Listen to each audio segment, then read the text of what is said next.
কি অবস্থা তোমার? হঠাৎ এমন কথা? কি হয়েছে তোমার? আরে তেমন কিছু না, বাসা দিয়ে নাকি ছেলে দেখছে। তো কি হয়েছে?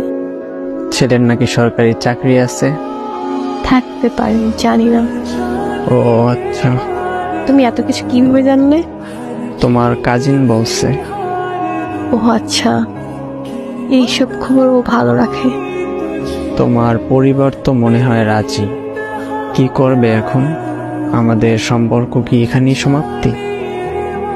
এই শোন, বিয়ে আমি করব, আমার পরিবার না। আর তোর এত কিছু কে ভাবতে বলছে? তোর সামনে পরীক্ষা, তুই পড়াশোনায় মনোযোগ দে। আমি তোর ছিলাম, তোর আছি, তোরই থাকবো। তুই পরীক্ষাটা দে আগে, তারপর হাত ধরে নতুন জীবন শুরু করব। সত্যি তো? হ্যাঁ সত্যি। তোর হাত ধরছি কি অন্য কারো হয়ে যাবো এই জন্য নাকি?